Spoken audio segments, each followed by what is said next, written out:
सबको जय मसीह। आप इस वीडियो में सुनेंगे नया जन्म क्या है, इसलिए इस वीडियो को अंत तक सुनें, क्योंकि इस वीडियो के द्वारा आप अपने जीवन में परमेश्वर के महान आशीषों को पाएंगे। प्रियो, आप तो जानते हैं कि जैसे एक माँ के पेट से इंसान जन्म लेता है, जब वैसा ही इंसान कलीसिया के अंदर आता है और प्रभु यीशु मसीह के नाम पर विश्वास करता है, तो बाइबल के शिक्षा के अनुसार प्रत्येक विश्वासी को नया जन्म का अनुभव होना बहुत ही जरूरी है। इसका उदाहरण स्पष्ट रूप से प्रभु यीशु मसीह अपने पुस्तकों में देते हैं। देखिए, प्रभु यीशु मसीह का शिष्य जो यूहन्ना है, वह अपनी पुस्तक पहला यूहन्ना 3 अध्याय और उसका 3 वचन में यीशु ने उसको उत्तर दिया, मैं तुमसे सच कहता हूँ, यदि कोई नए सिरे से ना जन्मे तो परमेश्वर का राज्य नहीं देख सकता। यहाँ पर एक और वचन है, 5 वचन, यीशु ने उत्तर दिया, मैं तुमसे सच सच कहता हूँ, जब तक मनुष्य जल और आत्मा से नए ना जन्मे तो परमेश्वर का राज्य में प्रवेश नहीं कर सकता।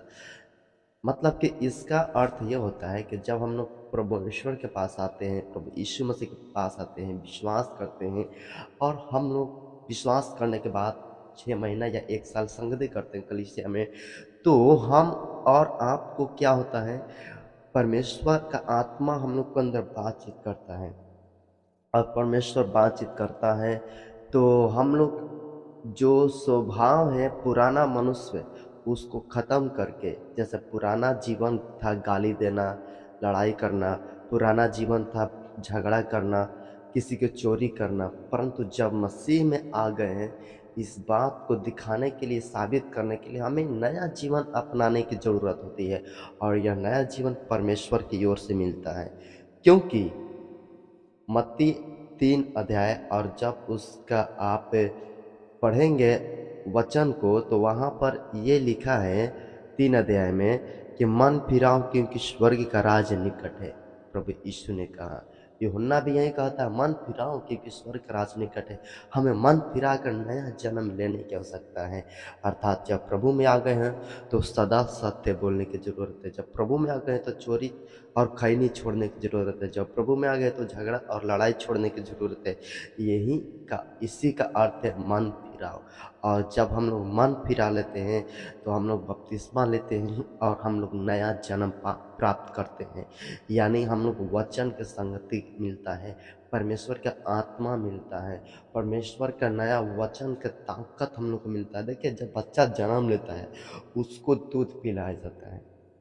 जब हम कलीसिया में जन्म लेते हैं तो हम लोग को विश्वास के बारे में सिखाया जाता है, परंतु जब बच्चा 6 महीना, साल भर, 2 साल आगे बढ़ता है तो उसके लिए अब माँ बाप अलग अलग तरीका को तैयारी करते हैं उस बच्चा को। वैसा ही हम लोग को प्रभु में आगे बढ़ने के लिए मन फिरा कर हमें प्रभु में नया जन्म, अर्थात नया मनुष्य बनने की ज़रूरत है, नया विचार बनाने की ज़रूरत है और नया जीवन बनाने की ज़रूरत है।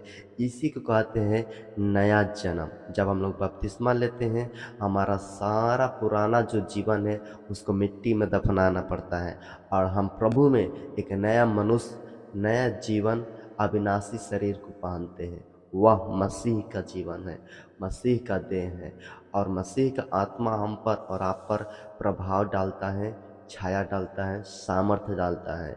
तो हमारा जीवन जो है धीरे धीरे एक नया मनुष्य रूप में परिवर्तित होता है, और तब जाके वचन हमारे जीवन में पूरा होता है। जैसा यीशु ने कहा, मैं ज्योति हूँ और वैसा ही तुम भी संसार की ज्योति हो। मैं नमक हूँ, वैसा ही तुम भी संसार के नमक हो। तो परमेश्वर हमें दुनिया को आशीष देने के लिए ज्योति और नमक कब बनाता है? जब हम लोग मन फिराकर, पाप छोड़कर, प्रभु के पीछे पीछे चलकर नया जन्म को, अर्थात बपतिस्मा लेते हैं तब। इसलिए नया मनुष्य बनते हैं। इतना इस वीडियो में, इतना ही। तब तक आप अपने जीवन में प्रार्थना करते रहें भारत देश के लिए और भारत का अलग अलग राज्यों के लिए, ताकि भारत के अंदर परमेश्वर का शांति बने रहे और परमेश्वर का कार्य हो।